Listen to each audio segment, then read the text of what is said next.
अपने देश सेवा के सपने को पूरा करने के लिए हो जाइए तैयार, क्योंकि मेजर कलसी क्लासेस लौट आया है अपने ऑफलाइन क्लासरूम प्रोग्राम के साथ, जहां आपको मिलेगा एक्सपर्ट फैकल्टी की guidance, doubt counter facility, special current affair session, physical training और मंथली यूनिट टेस्ट के साथ साथ बेस्ट स्टडी मटेरियल। अपने वर्दी के सपने को कीजिए साकार मेजर कलसी क्लासेस के साथ। आज ही एडमिशन लें और पाएं 2000 का कैशबैक डायरेक्ट एडमिशन लेने पर। और अधिक जानकारी के लिए हमें कॉल करें 9696333333 पर और विजिट करें www.majorkalsiclasses.com पर। जय हिंद एवरीवन, आप सभी का मेजर कलसी क्लासेस के इस ऑफिशियल यूट्यूब चैनल पर बहुत बहुत स्वागत है। मैं विजय मौर्य आपके लिए आया हूँ अर्थमेटिक का मॉडल पेपर, जिसका प्रत्येक कॉन्सेप्ट, प्रत्येक पैटर्न आपके अपकमिंग एग्जाम में 100% मदद करेगा। तो आइए ज़्यादा समय न लेके हम आपके क्वेश्चन पर चलते हैं। तो आज का पहला क्वेश्चन आपके सामने है, which number is rational in the following. इनमें से कौन सी संख्या परमेय संख्या है। परमेय संख्या आपसे पूछी गई है। तो जरा आप देखिएगा, परमेय संख्या की आप बात यहाँ कर रहे हैं, तो परमेय संख्या क्या हो सकती है, जिसको आप जानते हैं कि P बाई Q के रूप में लिख सकते हैं, जहाँ पर Q नॉट इक्वल टू 0 होता है और P एंड Q आपके क्या होते हैं, इंटीजर होते हैं। क्या होते हैं, इंटीजर होते हैं। ये रेशनल नंबर की डिफिनीशन होती है। इस आधार पे अगर आप देखते हैं तो इनमें देखिए √4 को आप जानते हैं, इसे हम +-2 लिख सकते हैं। ये आपका अंडर रूट में है, इसको P बाई Q के फॉर्म में नहीं लिख सकते। 2 + √3, चूँकि ये इरेशनल है तो ये भी इरेशनल हो गया। इसका मतलब इससे कोई मतलब नहीं। ऑप्शन ए आपका सही होता है। ऑप्शन ए क्या हो गया, आपका राइट आंसर हो गया। आइए हम लोग अपने सेकंड क्वेश्चन पर चलते हैं। आपका सेकंड क्वेश्चन आपके सामने है, एक वीडियो लाइब्रेरी है। एक वीडियो लाइब्रेरी में 1/4 भाग चलचित्रों का है, शेष का 2/3 भाग गीतों का है एवं शेष 200 धार्मिक वीडियोज हैं। तो आपको ज्ञात करना है कि इनमें से गीतों के वीडियोज कितने हैं। ये आपका क्वेश्चन है। तो जरा आप देखिए, अगर आप ये मानते हैं, क्या मानते हैं कि एक लाइब्रेरी में मान लीजिए, सपोज कर लीजिए कि X बुक्स हैं टोटल, यानी X आइटम हैं, ठीक है। अगर 1/4 भाग क्या है, चलचित्रों का, यानी चलचित्रों की अगर हम बात करते हैं तो जो आप चलचित्र की बात कर रहे हैं, ये कितना हो गया, चलचित्र हो गए X/4। अब आप कहते हैं शेष का 2/3, शेष का 2/3, इट मीन्स क्या हुआ। देखो, अगर शेष बात करते हैं चलचित्र के बाद बचे हुए वीडियोज की अगर बात करते हैं, X - X/4 हो गया, यानी 3/4X, यही शेष वीडियोज हो गए। इसका 2/3 भाग गीतों का, यानी गीत के जो वीडियोज हैं वो क्या है, शेष का 2/3, यानी 3/4 जो आपके पास था भाई, इसी का 2 आप क्या करते हैं, 3 कर लेते हैं। ये आपका कैंसिल हो गया। यहाँ से क्या मिला, ये X/2 मिल गया। क्या मिल गया आपका, X/2 मिल गया। और इसके बाद क्या हुआ, इसके बाद है क्वेश्चन, शेष 200 धार्मिक वीडियोज हैं, रिलीजियस वीडियोज कितने हैं, 200 हैं। यानी आप जरा समझिएगा कि X/4 टोटल वीडियोज में X/4 किसके हो गए, चलचित्र का हो गया, और X/2 क्या हो गए, X/2 जो आपके मिले ये आपके किसके वीडियोज हो गए, सॉन्ग्स के हो गए, और 200 और बचते हैं जो लाइब्रेरी में। यानी आप ये कह सकते हैं कि X/4 + X/2 प्लस अगर 200 कर दें तो टोटल नंबर ऑफ वीडियोज आपको मिल जाना चाहिए। ये है कॉन्सेप्ट आपका। इसको अगर आप देखो भाई, इसको सॉल्व अगर करते हैं तो एलसीएम आप 2 लेते हैं, तो ये 2x हो गया, और ये क्या हो गया, ये आपका x हो गया। कितना हो गया, 2x हो गया, और ये x हो गया। सॉरी, यहाँ देखिए बेटा, अगर आप इसे डिवाइड कर रहे हैं, 4 एज एलसीएम ले रहे हैं, तो आपको क्या मिल जाएगा, आपको मिलेगा एलसीएम 4 मिल जाएगा। ये आपका x हो गया, प्लस हो गया, इसे 2 से डिवाइड करेंगे तो 2x हो गया, इक्वल टू कितना आपका आ जाएगा, ये आपका +200 रहने दीजिएगा, बराबर आपको क्या मिलेगा, x मिलेगा। ठीक है, तो यहाँ देखिए 3x मिल गया, 3x/4 मिल गया। और जब 3x/4 आपके पास मिला, 3x/4 हो गया, तो क्या मिल जाएगा, ये आपका प्लस 200 हो गया इक्वल टू आपके पास क्या मिला, x मिल गया। ठीक है, अब इसको अगर राइट साइड आप ले चलेंगे, 3x/4 को राइट साइड आप ले जाओगे तो x माइनस 3/4x कर लिए तो आपको क्या मिल गया, 200 मिल जाएगा। यहाँ से इसको सॉल्व करेंगे तो x/4 इक्वल टू आपको मिलता है 200 और x की वैल्यू आ जाती है 800। यानी अगर लाइब्रेरी में बात आप करते हैं टोटल नंबर ऑफ वीडियोज के तो कितने मिलेंगे, 800 मिल जाएंगे। ठीक है, चलिए हम लोग अगले क्वेश्चन पे चलते हैं। आपका अगला क्वेश्चन जो है क्वेश्चन नंबर 3 देखिएगा। इसमें आप देखिएगा ये पूछा गया है, क्या पूछा गया है, if √2 equal to 1.4142 then what is the value of this. देखिए पहले आप जो देख रहे हैं ये जो अंडर रूट में क्वांटिटी लिखी है इसका वर्क पहला कॉन्सेप्ट क्या होना चाहिए कि इसको हम लोग रेशनलाइज कर लेते हैं। और आप जानते हैं कि इसको रेशनलाइज करने के लिए इसमें आप यानी न्यूमरेटर में √2 - 1 से मल्टीप्लाई करेंगे और डिनोमिनेटर में वही कर देते हैं। यानी डिनोमिनेटर के कॉन्जुगेट से क्या करते हैं, न्यूमरेटर और डिनोमिनेटर दोनों में मल्टीप्लाई कर लेते हैं। अगर अब आप देख रहे होंगे तो ये एक्सप्रेशन जो बनता है वो बनता है √2 - 1 √2 - 1 अपान क्या बन जाएगा, √2 का होल स्क्वायर -1 का होल स्क्वायर। तो यहाँ से जब आप देखेंगे तो ये हो जाएगा √2 - 1/1 हो जाएगा और √2 की वैल्यू जैसे ही आप रखेंगे 1.414 माइनस क्या हो जाएगा 1 तो आपको क्या मिल जाएगा, आंसर मिल जाएगा 0.4142। जो यह रखा वैल्यू आपकी यही रखने से आपको ऑप्शन सी मिल जाएगा। इस टाइप से बेसिक तरीके से इसका हम सलूशन निकाल लेते हैं। चलिए अगले क्वेश्चन की बात करते हैं। क्वेश्चन नंबर 4 आपके सामने है। क्वेश्चन नंबर 4 में जब आप देखेंगे इसको अगर आप सॉल्व करते हैं तो पहले हम लोग इसको देखिए क्या लिख पाते हैं। अगर इसकी बात करते हैं तो अगर डेसिमल आप लिखते हैं तो इसको हम लिख सकते हैं 6.25 हो जाएगा इंटू इसी में आपका 0.25 है प्लस आपका 0.75 है माइनस अगर आप लिखते हैं 0.3125 हो गया। ठीक है, 0.3125 हो गया।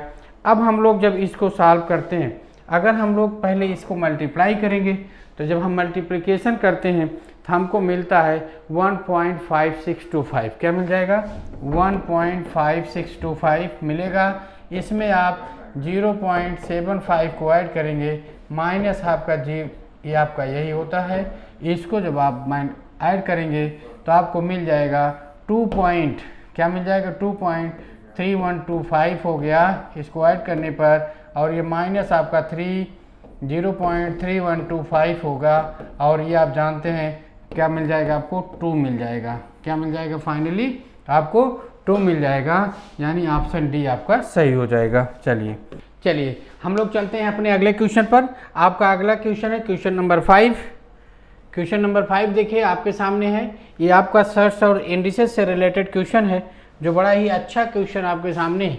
इस क्वेश्चन को सॉल्व करने के लिए थोड़ा सा आप देखेंगे क्या लिखा है, 1/√12 माइनस √140 है। तो यहाँ पर देखिए अगर इसको हम लोग एक अलजेब्रिक आइडेंटिटीज बना दें तो ये क्वेश्चन आसान हो जाएगा सॉल्व करने के लिए।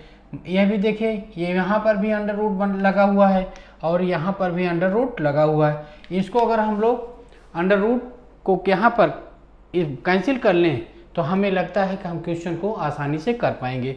मतलब समझिएगा, देखिए जो आपके पास लिखा है ये क्या लिखा है, 12 माइनस √140 लिखा है।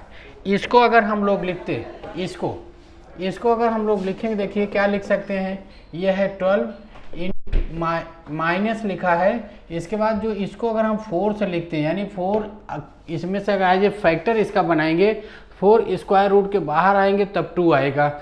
2 आएगा तो इसका मतलब जान रहे हैं कि जब हम लोग 140 जो लिखा है इसको आप जानते हैं 4 लिख सकते हैं। 4 के बाद देखेंगे तो आपको क्या मिलेगा, 35 मिलेगा और 35 को 2 पार्ट में तोड़ेंगे तो 7 × 5 आप लिख सकते हैं।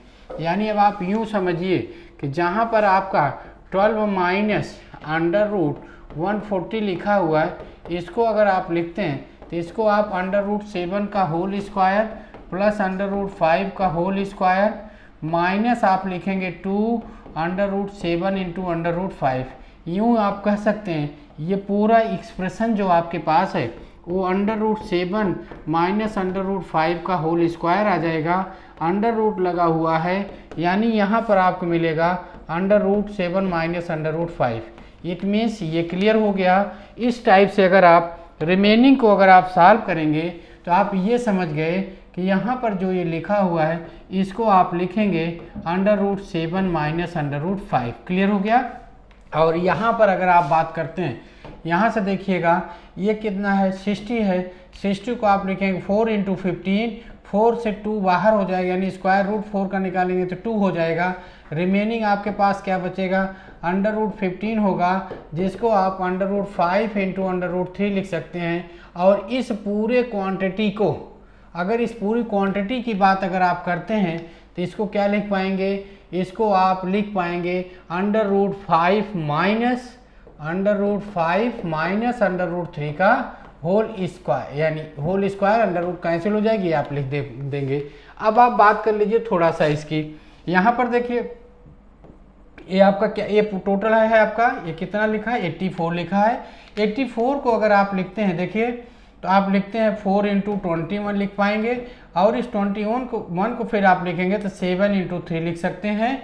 और अगर आप इसको देखेंगे तो यहाँ पर प्लस साइन है, यूँ आप कह सकते हैं कि इस पूरे क्वांटिटी की जगह आप लिखेंगे √7 प्लस √3। आइए हम लोग लिखते हैं, अब इस क्वेश्चन को सॉल्व करते हैं। तो ये पहला टर्म आपका क्या हो जाएगा, पहला हो जाएगा 1/√7 माइनस √5 हो गया। फिर आपके माइनस है 1 है, 1 देखिए ये क्या हो गया, ये हो गया आपका √5 माइनस √3। क्या हो गया √5 माइनस √3 हो गया। और अगर आप देखते हैं ये आपके पास माइनस है 2 है अपान है, और इसको क्या लिख पा रहे हैं, इसको आप लिख पा रहे हैं √7 और क्या लिख रहे हैं प्लस √3 लिख पा रहे हैं। ये आपका हो गया, ठीक है। आइए अब इसी को अगर आप सॉल्व कर लें, क्या करें हम लोग, इसी को सॉल्व कर लें तो देखिए ये क्वेश्चन आपका आसानी से सॉल्व हो जाएगा। अब इसके लिए क्या करते हैं, इसके लिए आपको पता है कि इसको रेशनलाइज करते हैं। रेशनलाइज करने के लिए यानी परमेयीकरण करने के लिए इसके कॉन्जुगेट से आपको क्या होता है, न्यूमरेटर डिनोमिनेटर में मल्टीप्लाई करना होता है। तो इसको जब देखिए रेशनलाइज करेंगे तो यहाँ पर माइनस है तो इसको प्लस साइन के साथ मल्टीप्लाई करते हैं 1 में करेंगे तो आपको √7 प्लस √5 मिल जाएगा। और डिनोमिनेटर में देखिए a-b और a+b मिल जाएगा, यानी आपको मिल जाएगा √7 का होल स्क्वायर माइनस √5 का होल स्क्वायर, ये मिल जाएगा। फिर आपका माइनस हुआ, इसको भी आप रेशनलाइज करना है डिनोमिनेटर को, तो यहाँ पर भी आप √5 प्लस √3 से क्या करेंगे, न्यूमरेटर और डिनोमिनेटर में मल्टीप्लाई करेंगे तो ये हो जाएगा √5 प्लस √3 हो गया। क्या हो गया √5 प्लस √3 अपान यहाँ पर आपको मिलेगा √5 होल स्क्वायर माइनस √3 का होल स्क्वायर। फिर देखिए माइनस है, फिर 2 करते हैं, इसको भी आप रेशनलाइज करेंगे तो आप मल्टीप्लाई करेंगे √7 माइनस √3 से। √7 माइनस √3 आपका न्यूमरेटर में हो गया, अपान क्या हो जाएगा, अपान होगा √7 का होल स्क्वायर माइनस √3 का होल स्क्वायर, ये हो गया। चलिए एक लाइन और आप आके देखिए, यहाँ से क्या मिला, यहाँ से आपको मिला √7 प्लस √5 बाई क्या मिल जाएगा 7 माइनस 5 दैट इज 2 हो जाएगा। फिर माइनस हो गया, यहाँ फिर देखिए आपके पास है √5 प्लस √3 है अपान एक √5 माइनस √3 क्या मिल जाएगा, यहाँ से फिर आपको 2 मिल जाएगा। फिर माइनस की बात करते हैं, देखिए ये 2 है, न्यूमरेटर में आपका √7 माइनस √3 है, यहाँ देखिए 7 माइनस 3 यानी 4 में ले जाएगा, और 4 को जब हम इससे कैंसिल करेंगे तो ये आपका क्या हो जाएगा 2 हो जाएगा। तो यहाँ पर दिख रहा है आपको तो डिनोमिनेटर में सारी क्वांटिटी सेम है। अब इसका मतलब न्यूमरेटर को सब हम क्या करते हैं प्लस माइनस साइन के साथ जो भी है उसे ऐड करते हैं। √7 प्लस √5 किया, ये माइनस हुआ, माइनस √5 हुआ, ये आपका क्या हो गया, इसमें मल्टीप्लाई होकर माइनस √3 हो गया। फिर देखिए ये माइनस √7 हो गया, माइनस माइनस प्लस √3 हो गया, अपान बात अगर आप करते हैं तो 2 हो गया। देखिए प्लस माइनस इससे कैंसिल, ये प्लस माइनस कैंसिल, ये इससे कैंसिल, यानी आपको मिलता है 0/2, आपको फाइनल आंसर हो जाएगा 0, यानी आंसर इज राइट होता है। ठीक है, चलिए आपका अगला क्वेश्चन आपके सामने है। क्वेश्चन नंबर 6 हम आपके सामने है। देखिए 3 व्यक्ति थे, 3 व्यक्तियों ने क्या किया, कुछ संतरे खरीदते हैं जिनके रुपए जो लगते हैं, एक का 3 रुपये लगता है, एक का 5 रुपये 25 पैसे लगता है, एक के 6 रुपये 75 पैसे लगते हैं। तो एक संतरे की अधिकतम कीमत क्या हो सकती है, ये आपका क्वेश्चन है। तो जरा देखिए ये आपका क्वेश्चन है, तो इसके लिए आप क्या कर सकते हैं, यानी या तो सबको हम रुपए में कन्वर्ट कर लें या फिर सबको पैसे में। पैसे में इसलिए कर लेते हैं कि यहाँ देखिए पैसे में भी आंसर दिया है, यहाँ रुपए में भी आंसर दिया है। तो हम लोग देख लेते हैं कैसे करते हैं। देखिए 3 रुपये को अगर आप बनाए तो ये 300 रुपये पैसे हो गया, और 5 रुपये 25 पैसों का आपने पैसे में कन्वर्ट किया तो 525 हो गया, और 675 पैसे ये हो गया। ठीक है, संतरे की अधिकतम कीमत पूछी गई है। एक संतरे की मैक्सिमम कीमत का मतलब है कि आप इसको निकालेंगे, इसका HCF। क्या निकालेंगे, इसका हम HCF निकालेंगे। तो देखिए जब इसका हम HCF निकालते हैं सीधे सीधे, तो आपको मालूम है डिवीजन मेथड से आप इसको निकालते हैं, और जब इसका HCF निकालेंगे तो आपको मिल जाएगा 75। क्या मिल जाएगा, 75 मिल जाएगा। और 75 चूँकि आपने इन सबको पैसों में कन्वर्ट किया है तो ये भी 75 पैसे होगा, यानी ऑप्शन बी आपका सही हो गया, राइट हो गया। ठीक है, आइए अगले क्वेश्चन की बात करते हैं। नेक्स्ट क्वेश्चन आपके सामने क्वेश्चन नंबर 7। 3 संख्याएं आपको दी गई हैं, 3 संख्याओं का औसत दिया गया है, जिनमें से 2 संख्याएं हैं 18 और 11। तो तीसरी संख्या आपसे पूछी गई है। तो आप जानते हैं 3 संख्याओं के औसत का दिया है 14, तो तीनों संख्याओं का कुल योग अगर आपने लिख लें, तीनों संख्याओं का टोटल सम अगर आप निकालें, टोटल सम अगर आप निकालेंगे तो आप लिखेंगे 3 × 14, यही हो जाएगा 42। ये तीनों संख्याओं का सम है, और जिनमें से 2 संख्याएं दी गई हैं 18 और 11, यानी 18 और 11 दी गई है। आपसे तीसरी संख्या पूछी गई है। कौन सी पूछी गई है, तीसरी संख्या जब आपसे पूछी गई है तो यहाँ देखिए क्या हुआ, ये आप तीसरी संख्या को फाइंड करना है। तो इस संख्या में से उन दोनों को क्या करेंगे, माइनस करेंगे, यानी तीनों की संख्याओं के योगफल में से 2 संख्याओं के योगफल को माइनस कर देंगे तो हमको तीसरी संख्या मिल जाती है। यानी आप लिखेंगे 42 माइनस क्या करेंगे, 18 + 11 करेंगे, यानी ये 42 हो गए, माइनस हो गए, क्या हो गया भाई, ये आपका 29 हो गया। और आप जानते हैं 12 में से 3 माइनस करते हैं तो कितना होता है, 12 में से 9 माइनस करते 3 होता है, ये कितना हो गया, ये कितना आ गया 13, यानी जो 3rd नंबर था वो आपका कितना हो गया, 13 हो गया। आइए हम लोग अगले क्वेश्चन की बात करते हैं। अगला क्वेश्चन वर्क एंड टाइम से दिख रहा है, नहीं रेशियो एंड प्रोपोर्शन से दिख रहा है। राम और मोहन की आय का अनुपात दिया है, यदि उनकी आय का अंतर दिया है 1000 रुपये, तो राम की आय क्या होगी। जरा देखिए, अगर ये आपके राम हैं, ठीक है, और ये क्या है, मोहन महोदय हैं, इनमें आप देख रहे हैं इनका 8 और 3 का अनुपात है, ठीक है, और इनके बीच का अंतर कितना दिया है, 1000, कितना दिया है 1000, और इनके बीच का अंतर कितना है 5 यूनिट का, और यही 5 यूनिट का जो डिफरेंस है बेटा, यही आपका 1000 है।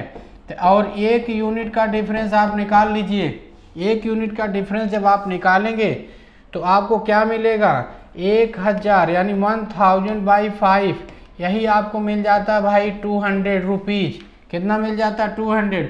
और आपसे पूछा क्या गया है, राम की आय, राम की आय कितनी है 8 यूनिट है, तो 8 यूनिट बराबर जब आप लिखेंगे 8 × 200 रुपीज़ आप करते हैं, ये क्या मिल जाता है 1600 रुपीज़ मिल जाएगा। Option B is right. ठीक है, आप नेक्स्ट क्वेश्चन की बात करते हैं हम लोग। क्वेश्चन नंबर 9 पे आइए। क्वेश्चन नंबर 9 आप देख रहे हैं, 2 संख्याएं तीसरी संख्या से क्रमशः 30 और 40% अधिक हैं, तो पहली संख्या दूसरी संख्या का कितना प्रतिशत है, ये आप देखिएगा।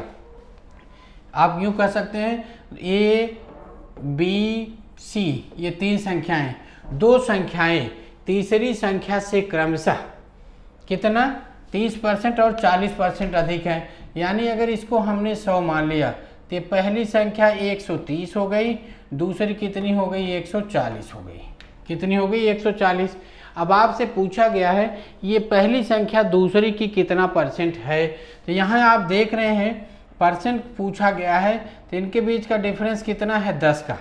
कितना है, 10 का है। अब आप जरा देखिए 10 का है तो इसका मतलब क्या समझ में आया, इससे इसका कंपेयर किया गया है पहली संख्या दूसरी संख्या का कितना प्रतिशत है। कब सीधे सीधे आप निकाल लीजिए, क्या निकाल देंगे, देखिए पहली संख्या दूसरी संख्या का कितना प्रतिशत है, ये आपसे क्वेश्चन पूछा गया है। इसका मतलब क्या होगा, इसका मतलब 130 जो है 140 का कितना प्रतिशत निकालने की बात कर रहा है, यानी 100 से मल्टीप्लाई करेंगे, ये 0 कैंसिल होगा, ये आपका 7 होगा, ये आपका 50 होगा, ये 13×5 65 हो गया, यानी आप ये कह सकते हैं 650/7 हो गया, ये परसेंट हो गया, 650/7% हो गया।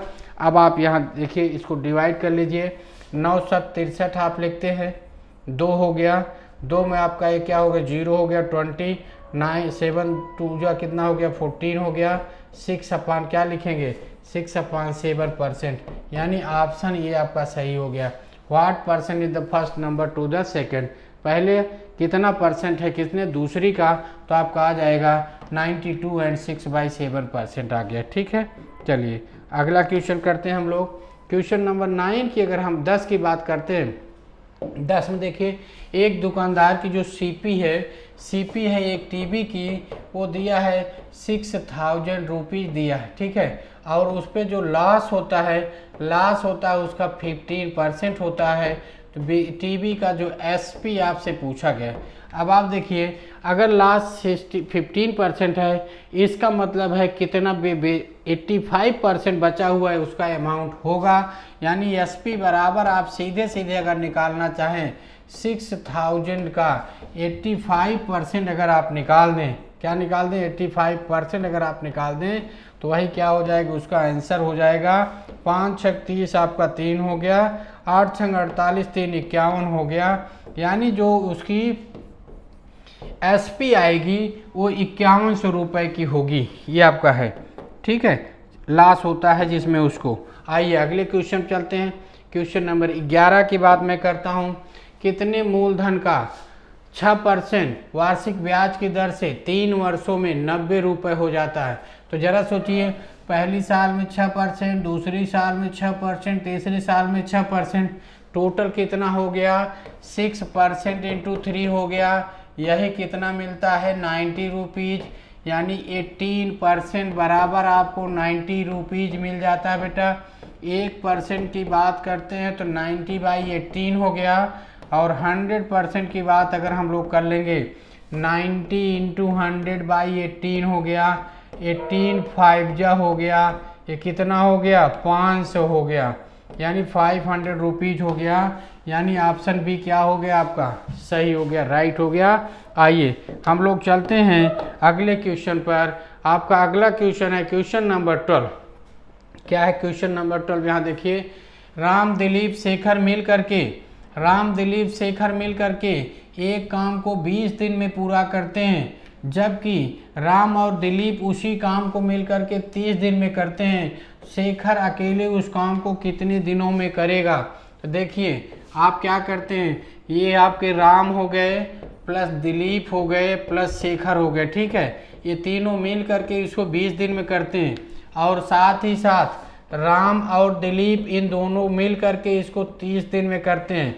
30 और 20 का एलसीएम निकाला आपने 60, मान लीजिए यही 60 वर्क वो लोग करते हैं, तो 60 वर्क को राम दिलीप और शेखर मिलकर करेंगे 3 दिन में, जबकि राम और दिलीप मिल करके उसे करेंगे कितना, 2 दिन में।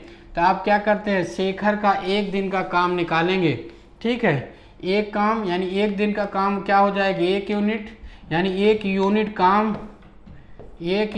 काम किसका, 1 यूनिट वर्क किसका, शेखर का कितना हुआ, 1 दिन का हुआ, यानी 1 दिन में हुआ, ठीक है। तो 60 यूनिट वर्क कितने दिन में हो जाएगा, यानी क्या हो जाएगा, 60 डेज में आ जाएगा। सीधे सीधे ऑप्शन सी कर लीजिएगा। आइए अगले क्वेश्चन की तरफ हम लोग चलते हैं।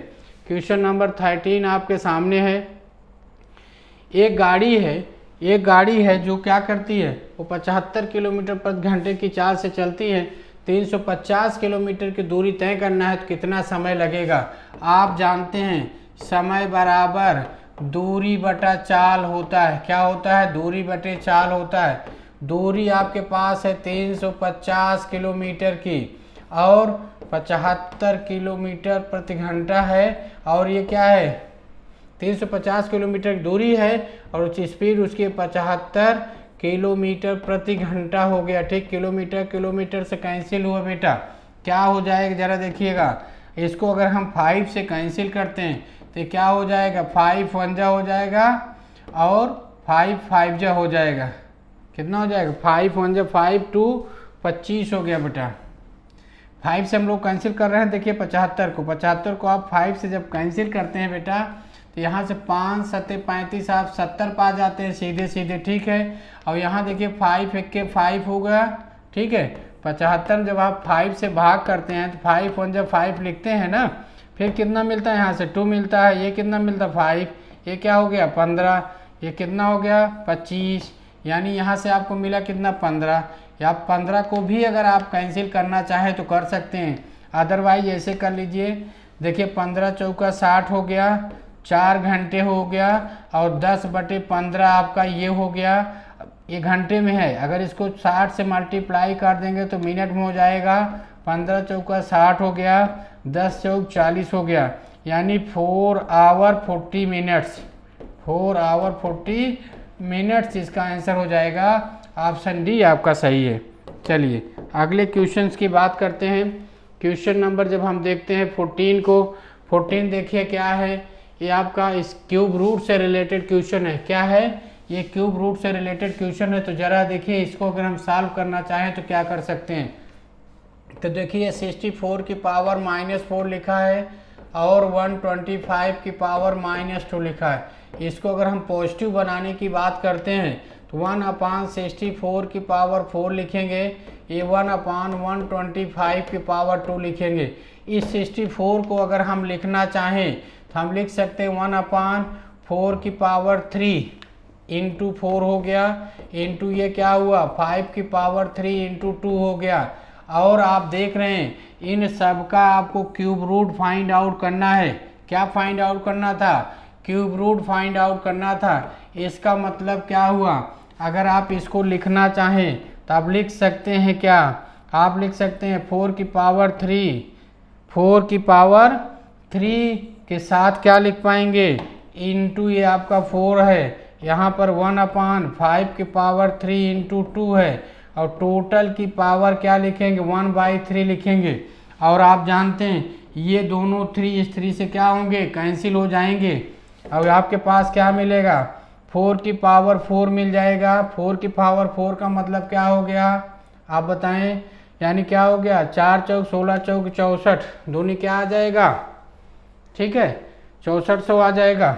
देखिए आपका क्लियर हो गया। कितना हो गया भाई? यहाँ पर आपको हो गया 6400 हो जाएगा। ठीक है, इसको हम लोग सॉल्व कर सकते हैं। ठीक है, यहाँ तक बात समझ गए। 25 हो गया। आप यूँ कर लीजिए, क्या हो गया? 25 हो गया ना। फिर से अगर आपको डाउट होता है देखिए ऐसे किया करिएगा। ये आपका 1 क्या हो जाएगा? ये 4 हो जाएगा, इंटू ये क्या हो जाएगा? 1/25 हो जाएगा। यहाँ देखिए आप 4 4 चौक 64, दूना क्या हो जाएगा? ये आप लिखेंगे। ये आपका 16 हुआ, ये आपका 16 हुआ, कितना होगा? 256 हो गया। 256 में जब आप क्या करेंगे? 25 से मल्टीप्लाई करेंगे। किससे मल्टीप्लाई करेंगे? 256 में जब हम लोग 25 से मल्टीप्लाई करेंगे तो क्या आ जाएगा? आप इसको देख लीजिए। 256 गुणे जब आप 25 कर देंगे, देखिए क्या मिलेगा? 25 छक्का 150 होता है बेटा। 0 लिखते हैं, आप 15 कॉमन करते हैं। ठीक है, 25 पंचे 125 होता है, और 125 में जब आप 5 जोड़ देते हैं कितना हो जाता है? 140 हो जाता है। 140 0 आपने रखा, फिर आपका 14 हो गया। ठीक है, अब 25 दूनी 50, 10 60 4 64 हो गया। कितना हो गया? 6400 हो गया।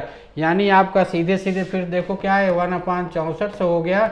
अब आप कैलकुलेशन करिए बेटा, सीधे सीधे ऑप्शन बी को टिक कर सकते हैं। इस टाइप से भी कर सकते हैं।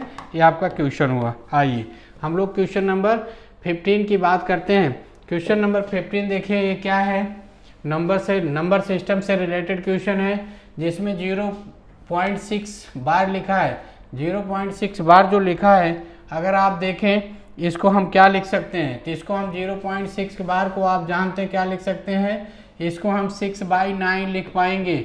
और दूसरा जो 0.7 बार लिखा है 7/9 लिखेंगे, 8/9 लिखेंगे, प्लस 3/9 लिखेंगे आपका है।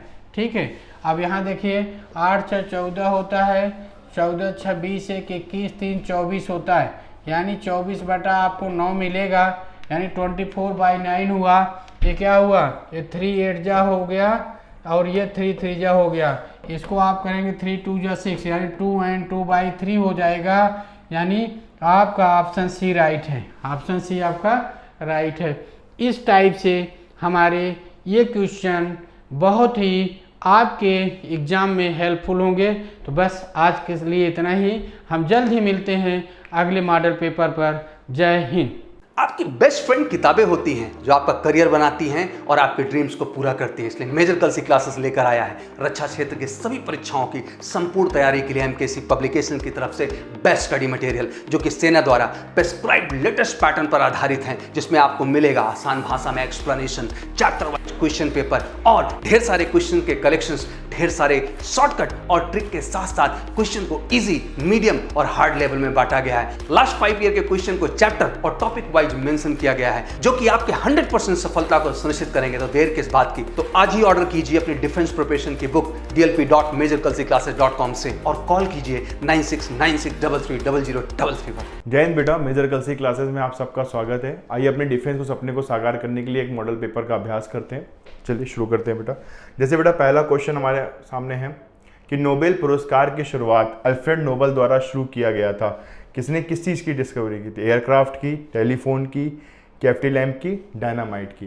तो नोबेल पुरस्कार बेटा जिन्होंने शुरू किया था उन्होंने डायनामाइट की डिस्कवरी की थी, इसलिए इसका आंसर क्या हो जाएगा? लास्ट पार्ट हो जाएगा। ठीक है, चलिए अगले प्रश्न में चलते हैं। किस प्रकार के बल द्वारा दूध से मक्खन को अलग किया जाता है? ऑप्शन है अभिकेंद्रक बल, अपकेंद्र बल, गुणन बल या इनमें से कोई नहीं। तो अगर मक्खन को अलग करना होता तो हम लोग अपकेंद्र बल का प्रयोग करते हैं, सेंट्रीफ्यूगल फोर्स का प्रयोग करते हैं। तो इसका आंसर क्या होगा बेटा? बी पार्ट हो जाएगा। ठीक है,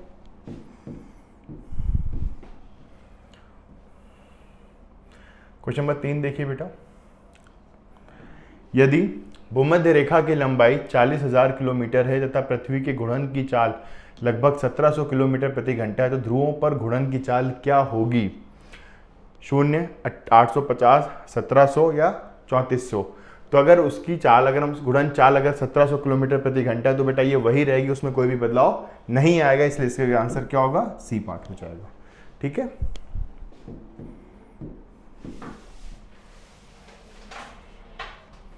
बेटा अगला प्रश्न दिया हुआ है,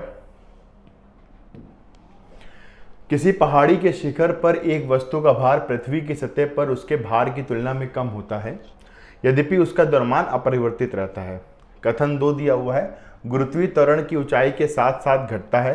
ठीक है, हमें ये बताना कौन सा उत्तर सही है, कि दोनों सही हैं, कि दोनों सही है लेकिन दूसरा पहले का स्पष्टीकरण नहीं है, या पहला सही है दूसरा गलत है, या पहला असत्य है दूसरा सही है।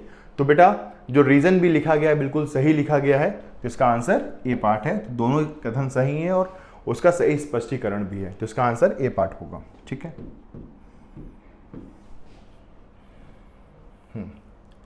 बेटा अगला क्वेश्चन है हमारे पास, तैरने के नियम की खोज की थी। The law of flotation was invented by Newton, Wright brothers, Galileo या आर्किमिडीज? तो तैरने के नियम की खोज बेटा आर्किमिडीज ने की थी, तो इसका आंसर हो जाएगा लास्ट पार्ट। ठीक है,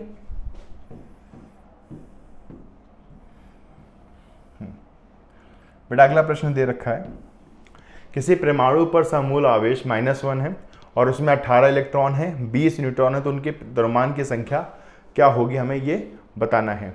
ठीक है, अगर आप ध्यान से देखिए जितने प्रोटॉन होते हैं उतने इलेक्ट्रॉन होते हैं, तो 18, 20, 38 होना चाहिए, लेकिन इसमें आवेश भी कितने का है? -1 का, तो उसमें से एक कम हो जाएगा, तो आंसर क्या आ जाएगा बेटा? 37। इसका आंसर होगा बी पार्ट। ठीक है,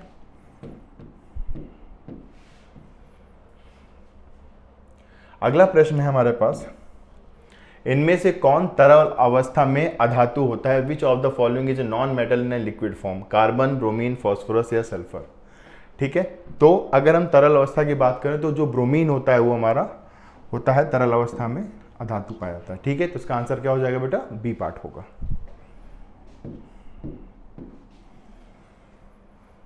अगला प्रश्न है, सभी धन आवेशी तत्व निम्न में से किस प्रकार का व्यवहार करते हैं? उपचायन एजेंट, ऑक्सीकारक एजेंट, रेडिकल्स या मिसॉन का?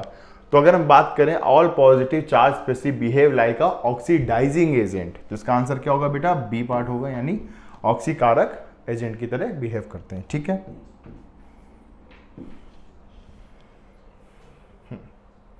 अगला प्रश्न है बेटा, milk turns into curd due to a generation of oxalic acid, क्रिटिक एसिड, लैक्टिक एसिड या एसिटिक एसिड। दूध दही में परिवर्तित हो जाता है इनमें से किसकी उत्पत्ति से? ये लैक्टिक एसिड की उत्पत्ति से होता है, तो इसका आंसर होगा बेटा सी पार्ट होगा। ठीक है,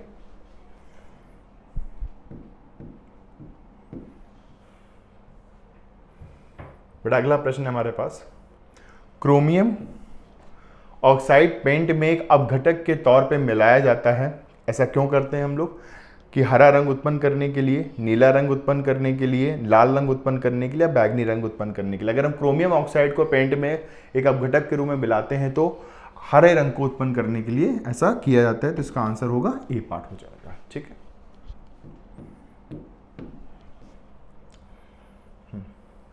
अगला प्रश्न है बेटा, थायलाकॉइड पाए जाते हैं माइटोकॉन्ड्रिया में, क्लोरोप्लास्ट में, क्रोमोप्लास्ट में या प्लास्टिक में?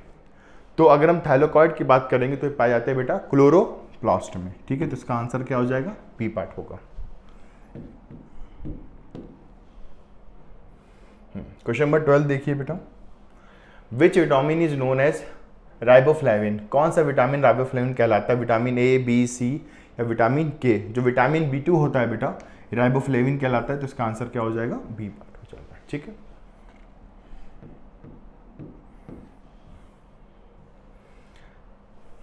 अगला प्रश्न है हमारे पास, आंत्रसी का आकृति का सबसे चौड़ा भाग कौन सा होता है? अग्नाशय, यकृत, ग्रहणी या थायराइड? तो जो ग्रहणी होता है यानी वो हमारा सबसे चौड़ा भाग पाया जाता है आंत्रसी का, तो इसका आंसर हो जाएगा सी पार्ट। ठीक है,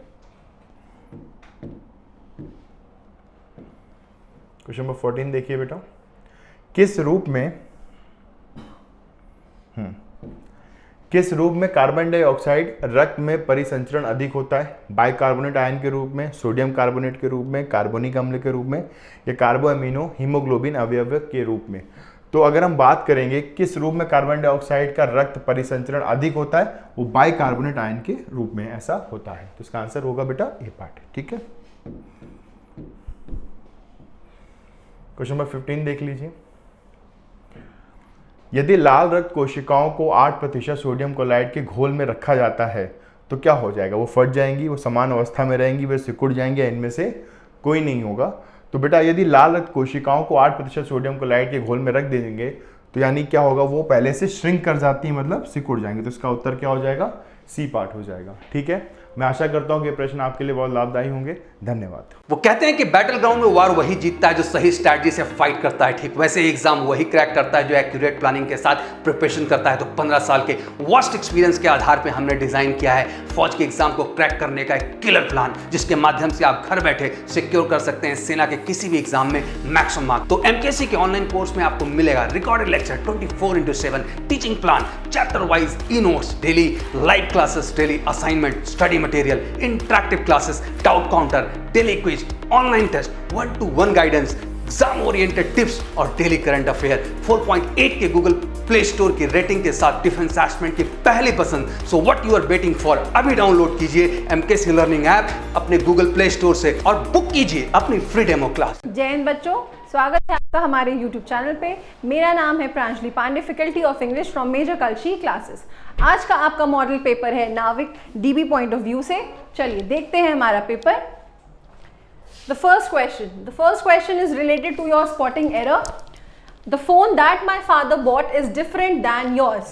देखिए, there are many places जहाँ पे हम than preposition का इस्तेमाल ना करते हुए to या फिर from का इस्तेमाल करते हैं। So the same case applies here also. यहाँ पे different word लिखा है, so different के साथ हम than का उपयोग नहीं करेंगे, rather हम than की जगह to या फिर फ्रॉम का यूज करेंगे। सो यहाँ पे एरर किस में हो गया? क्वेश्चन 1 के सी पार्ट में एरर है आपका। Got it? Next question, town after towns were conquered by him but he found no peace. Now here we can see the cases town after towns were conquered by him but he found no peace, मगर उसको कोई piece फिर भी नहीं मिली।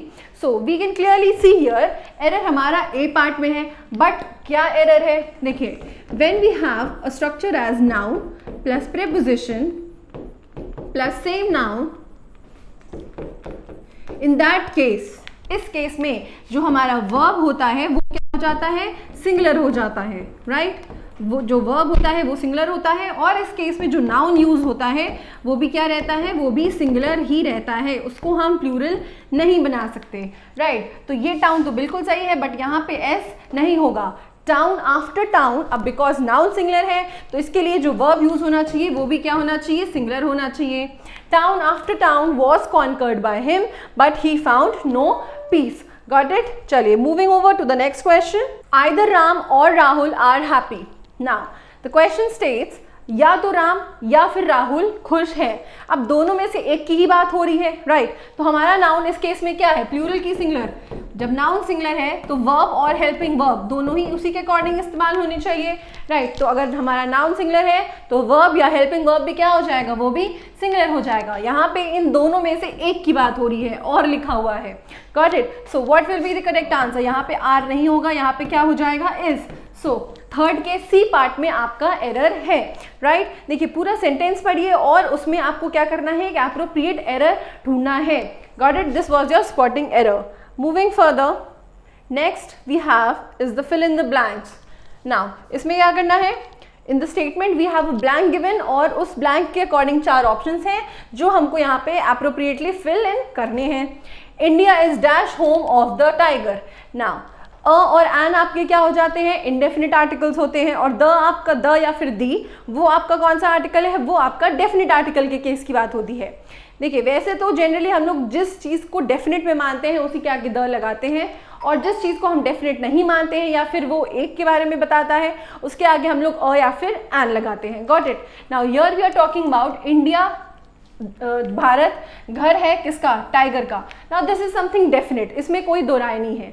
Got it? This is something definite, तो हम यहाँ पे अ या एन नहीं लगाएंगे, यहाँ पे हम क्या लगाएंगे? India is the home of the tiger. Got it? India घर है किसका? टाइगर का, और ये चीज कोई बदल नहीं सकता।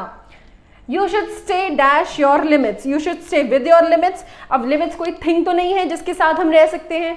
You should stay on your limits, wrong. You should stay with in your limits, या फिर नो प्रेपोजिशन। देखिए, विद इन का मतलब हो जाता है उसी चीज के भीतर या अंतर्गत। Got it? तो यहाँ पे क्या हो जाएगा? You should stay with in your limits, तुम्हें अपने लिमिट्स के अंदर ही रहना चाहिए। सो फिफ्थ का C will be your correct answer. Moving forward, we have one word substitution. Question number 6 says science of the influence of the stars, यहाँ पे T नहीं होगा, sorry, printing error, stars on human affairs. Now it is talking about study या science of stars, तारों को पढ़ने का on human affairs, हमारे जो लाइफ है, हमारी जिंदगी में तारों का क्या प्रभाव होता है उसकी science. So what is that called? Chemistry, astronomer, astrology या फिर नन? देखिए, chemistry is something about equations, right? H2 water, metals, metalloids, so chemistry तो बिल्कुल नहीं हो सकता। एस्ट्रोनॉमर क्या होता है? खगोलीय विज्ञान। So it is a person who does it, जो पढ़ता है दैट इज अ पर्सन, तो यहाँ पे पर्सन की तो बात हो नहीं रही है, ठीक है? जो एस्ट्रोलॉजी को पढ़ता है दैट इज एन एस्ट्रोनॉमर, तो यहाँ पे एक पर्सन की बात नहीं हो रही है, यहाँ पे साइंस की बात हो रही है। So what will be the correct answer? Astrology. Astrology is the science of the influence of the stars on human affairs. Human पे स्टार्स का क्या इन्फ्लुएंस है उसका साइंस या उसकी study is known as astrology. Moving to the next question, one who can use either hand with ease, a person who can write with left and right hand both without any problem, जिसको कोई दिक्कत नहीं होती। Like we are one-handed people, we cannot write with both the hands. Like so many, there are many students who are ambidexter, क्योंकि ambidexter का मतलब होता है कोई ऐसा इंसान जो दोनों ही हाथों से बहुत आराम से लिख सकता है। So what will be the correct answer? Ambidexter will be your one word substitution for this question. 7th का C part.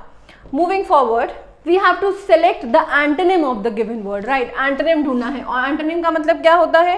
एंटोनिम का मतलब होता है ऑपोजिट वर्ड्स, राइट। एंटोनिम का मतलब क्या होता है? Opposite words. Now allure, allure का मतलब क्या होता है? एल्योर का मतलब होता है आकर्षक। एल्योर का मतलब क्या होता है? आकर्षक, attractive, right. So what will be the opposite? इसका ऑपोजिट क्या हो जाएगा? रिपल्स, रिवाइंड, अट्रैक्ट या फिर रिवाइव। देखिए रिपल्स का मतलब क्या होता है? रिपल्स का मतलब होता है अनअट्रैक्टिव पर्सन, अनाकर्षक चीज। रिवाइंड का मतलब होता है दोबारा उस चीज को प्ले करना। अट्रैक्ट का मतलब होता है आकर्षक। सो अट्रैक्ट और अल्योर एक दूसरे के क्या हो जाएंगे? सिनोनिम्स हो जाएंगे। रिवाइव, रिवाइव का मतलब होता है पुनर्जीवन देना किसी चीज को। So what will be the correct answer? Repulse, जिसका मतलब होता है अनाकर्षक चीज या फिर unattractive thing. Got it? So allure का A will be your correct option, repulse. Next murky, murky का मतलब क्या होता है? Next word is murky. Murky का मतलब क्या होता है? मर्की का मतलब होता है फीका या फिर डार्क, या कोई चीज जो क्लियर ना हो, right. So what will be the answer? चलिए देखते हैं अपने ऑप्शंस की तरफ। डिजास्टर्स, डिसमल, इंक्रीज या फिर क्लियर। देखिए मर्की का मतलब क्या बताया था? मर्की का मतलब होता है समथिंग विच इज फेडेड और अनक्लियर, राइट। तो इसका मतलब क्या हो जाएगा? डिजास्टर्स का मतलब क्या होता है? डिजास्टर्स का मतलब होता है कोई चीज जो तबाह हो गई हो या फिर not good, something in negative. Dismal, dismal का मतलब भी होता है something which is gloomy, dark, unclear. तो मर्की और डिसमल एक दूसरे के क्या हो जाएंगे? सिनोनिम हो जाएंगे। Then we have increase, increase का मतलब होता है बढ़ना। क्लियर, क्लियर का मतलब होता है कोई चीज जो क्या हो? क्लियर हो, जो चीज कायदे से समझ में आए। सो मर्की का ऑपोजिट क्या हो जाएगा? Clear. Clear will be your correct answer. चलिए आगे बढ़ते हैं। Next we have select the correct synonym of the given word. इसका हमको क्या ढूंढना है? सिनोनिम। सिनोनिम का मतलब क्या होता है? Similar meaning. The word is indomitable. Indomitable का मतलब क्या होता है? देखिए इनडोमिटेबल का मतलब होता है जिसको कोई डोमिनेट ना कर पाए। अगर आप यहां से वर्ड देखें डोमिटेबल, डोमिनेट, ठीक है, जिसको डोमिनेट कर पाना, और आगे इन लग गया है मतलब डोमिनेट ना कर पाना, जिसके ऊपर कोई हक ना जता पाए, राइट। सो कंपैटिबल, कंपैटिबल का मतलब होता है एट ईज, ठीक है। I am compatible with my friend, मतलब मुझे मेरे फ्रेंड के साथ क्या होता है भाई? इक्वल टर्म्स है, यहाँ कंपैटिबिलिटी है। इनविंसिबल, फिक्स्ड या फिर anger. Fixed is something which is definite और एक ही जगह पे स्थिर होना। एंगर का मतलब होता है गुस्सा। सो what will be the correct answer? 10 का बी। इनविंसिबल का मतलब भी होता है किसी को डोमिनेट ना कर पाना, जीत ना पाना, ठीक है। इसकी अगर हिंदी की बात की जाए तो इसका मतलब होता है अजेय, जिसको जीता ना जा सके। सो 10th का B will be your correct option, invincible. आगे बढ़ते हैं। Next we have fatigue. Fatigue का मतलब क्या होता है? फैटीग का मतलब होता है थकान। फैटीग का मतलब होता है थकान। Let us see to our options. अपने ऑप्शंस देखते हैं। प्लेंटी, फ्रूटफुल, एग्जॉशन या फिर ब्यूटीफुल। प्लेंटी का मतलब होता है कोई चीज जो बहुत ज्यादा हो। फ्रूटफुल, फ्रूटफुल का मतलब होता है कोई चीज जो अच्छे रिजल्ट्स दे। एग्जॉशन, एग्जॉशन का मतलब होता है थकान, और ब्यूटीफुल का मतलब होता है सुंदर। So what will be the correct option of fatigue? Fatigue का करेक्ट ऑप्शन हो जाएगा 11th का C will be your correct answer, ठीक है। चलिए आगे बढ़ते हैं। Further we have choose the best alternative which best expresses the meaning of the given idiom. Now we have the idiom, और इस idiom को पढ़ के हमें उसका exact meaning ढूंढना है। To set the people by ears, लोगों को कानों से सही करना, सेट करना। So what will be the correct option? To box the people, लोगों को मारना। To insult and disgrace the people, लोगों का मजाक उड़ाना या फिर उनकी इंसल्ट करना। To punish heavily, किसी को पनिश करना। To excite people to a quarrel. So what according to you will be the correct answer? To set the people by ears का मतलब होता है लोगों को और बढ़ा चढ़ा कर बताना। बहुत लोगों की आदत होती है ना कि छोटी सी चीज़ को बहुत बढ़ा चढ़ा कर बताते हैं ताकि वो और गुस्सा हो जाए और लड़ाई करे। So the same will be the answer. To excite people to a quarrel मतलब लोगों को लड़ने के लिए क्या करना? उत्साहना। Got it? So what will be the answer for 12th question? 12th का D will be your correct answer. Turning a blind eye, इसका मतलब क्या होता है? टर्निंग अ ब्लाइंड आई, देखिए एक होता है a person who is blind, जो एक्चुअली में एक आंख से जो देख नहीं पाता है। Got it. दूसरा होता है जो जानबूझ के किसी को क्या करता है? अवॉइड करने की कोशिश करना है। So this is a phrase turning a blind eye. इसका मतलब ये नहीं होता है कि ना देख पाना, इसका मतलब होता है कि किसी को जानबूझकर क्या करना, अवॉइड करना, इग्नोर करना। So let us see our options. To avoid intentionally, to concentrate, to suspect, to be defected in one eye. बच्चों को सबसे ज्यादा प्रॉब्लम ए और डी ऑप्शन में ही होगी। So let me tell you people, turning a blind eye phrase है जिसका मतलब होता है to avoid intentionally. Got it? अगर ये बात हो रही है to be defected in one eye, तो मतलब to be blind in one eye. ठीक है, एक आंख से क्या होना, देख ना पाना। So that will be your defected in one eye. I hope this is clear to you. आगे बढ़ते हैं। Find out the misspelled word from the given options. Now we have 4 given options here. आपको ढूंढना है कि इन चारों में से कौन सा आपका क्या है, इनकरेक्ट वर्ड है। So importance, possession, separate और humiliation. बच्चों को ये सारी ही स्पेलिंग सही लग रही होंगी, but let me tell you people, separate की स्पेलिंग बिल्कुल गलत है, बाकी इंपॉर्टेंस, पोजेशन और ह्यूमिलिएशन बिल्कुल सही है। So what will be the answer? Separate, जिसकी स्पेलिंग होती है SEPARATE। सो बच्चों ये स्पेलिंग बिल्कुल याद रखिएगा क्योंकि ये मोस्ट कॉमनली आस्क्ड स्पेलिंग है, because many places we find this spelling which is absolutely wrong. ठीक है, आगे बढ़ते हैं अपने अगले क्वेश्चन। चलिए अगला वर्ड देखते हैं। Next question is, again we have 4 given options जिसमें से आपको इनकरेक्ट स्पेलिंग बतानी है।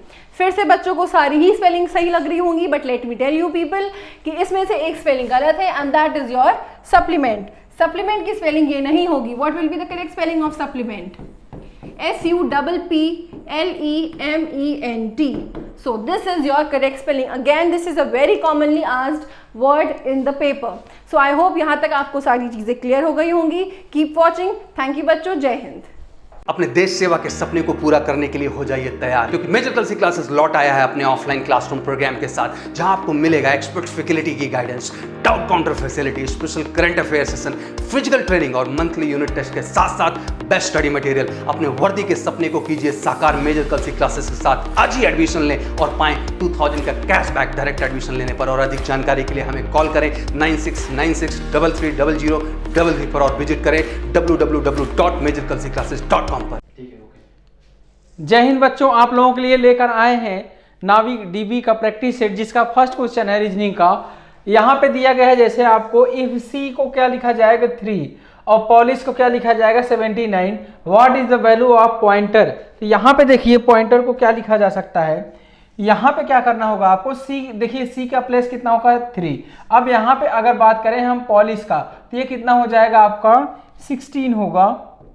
यहाँ पे कितना हो जाएगा 16। इसके बाद कितना होगा 15, और एल का कितना होगा 12, आई का कितना हो जाएगा 9, एस का कितना होगा 19, और फिर इसके बाद एच का कितना होगा 8।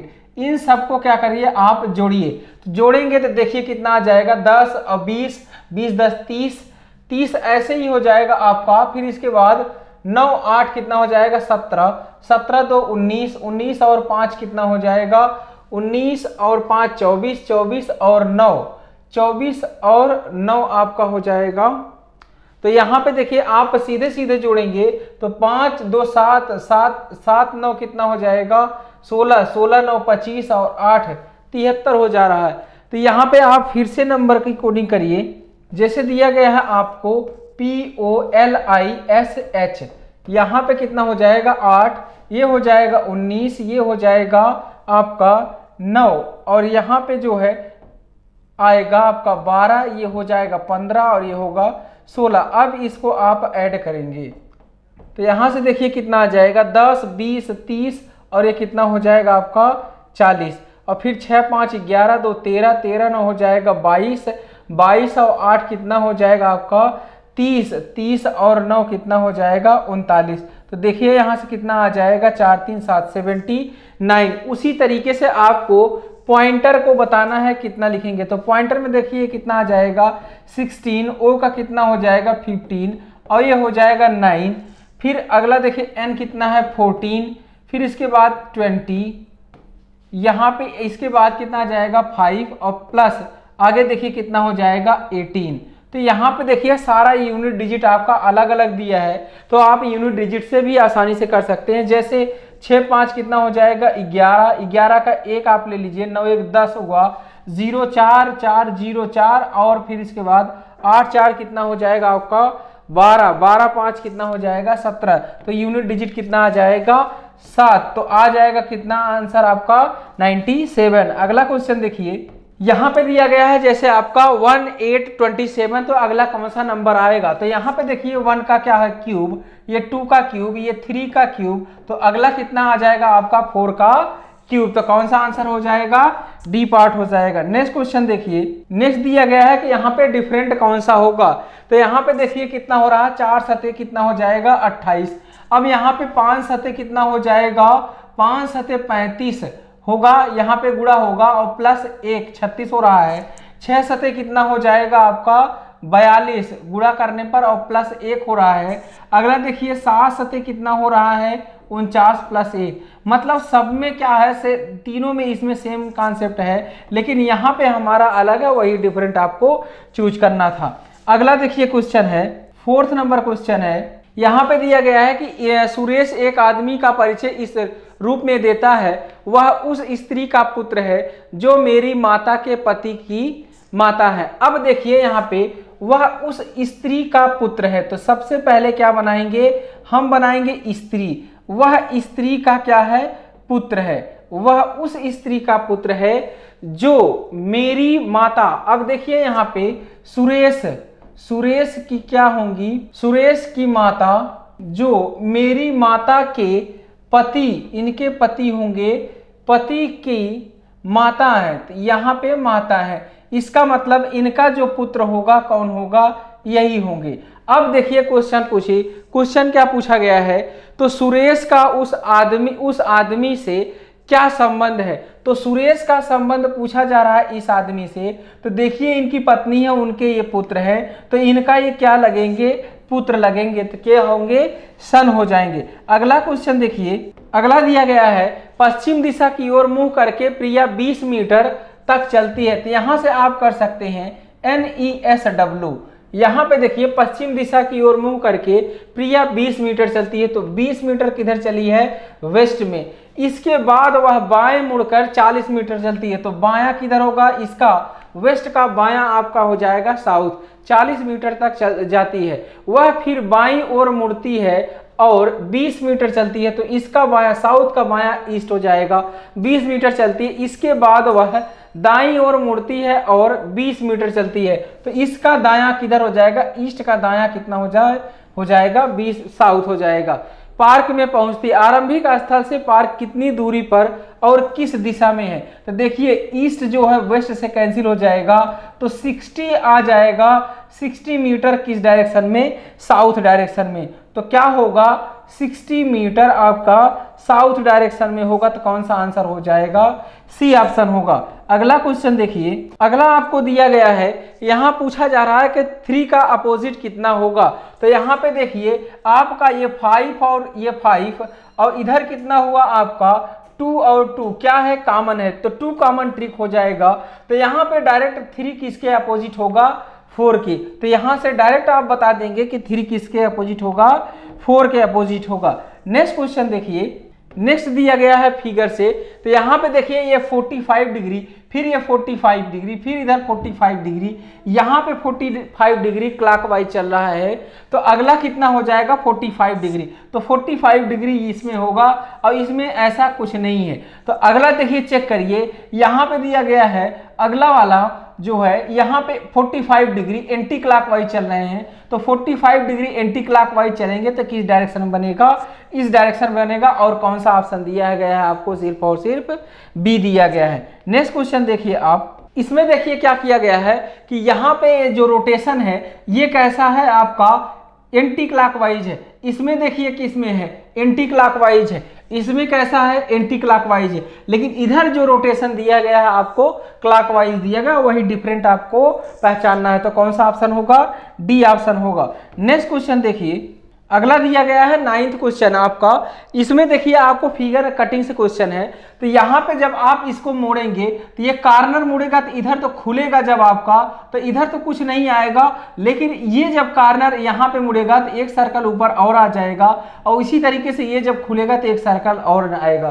तो कितने सर्कल होंगे? कुल 4 सर्कल होंगे, और वो भी सीधे सीधे होंगे। तो कौन सा ऑप्शन हो जाएगा आपका? बी ऑप्शन हो जाएगा। नेक्स्ट क्वेश्चन देखिए दिया गया है आपको, हिडन फिगर का है, आपको पहचानना है ये फिगर इसमें कहाँ पे है। तो आपको साफ साफ दिख रहा होगा कि ये आकृति इसके अंदर नहीं है, ये आकृति देखिए यहाँ पे, ये पूरी आकृति आपको मिल जाएगी।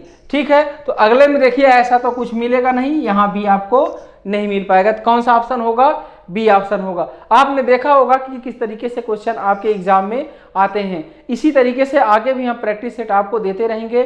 थैंक यू बच्चों, जय हिंद। वो कहते हैं कि बैटल ग्राउंड में वार वही जीतता है जो सही स्ट्रैटेजी से फाइट करता है। ठीक वैसे एग्जाम वही क्रैक करता है जो एक्यूरेट प्लानिंग के साथ प्रिपरेशन करता है। तो 15 साल के वास्ट एक्सपीरियंस के आधार पर हमने डिजाइन किया है फौज के एग्जाम को क्रैक करने का एक किलर प्लान, जिसके माध्यम से आप घर बैठे सिक्योर कर सकते हैं सेना के किसी भी एग्जाम में मैक्सिमम मार्क्स। तो एमकेसी के ऑनलाइन कोर्स में आपको मिलेगा recorded lecture 24/7, teaching plan, chapter wise e notes, daily live classes, daily assignment, study material, interactive classes, doubt counter, daily quiz, online test, 1-to-1 guidance, exam oriented tips और daily current affair. 4.8 के Google Play Store की rating के साथ defence aspirant की पहली पसंद। So what you are waiting for? अभी download कीजिए एमकेसी लर्निंग ऐप अपने गूगल प्ले स्टोर से और बुक कीजिए अपनी फ्री डेमो क्लास।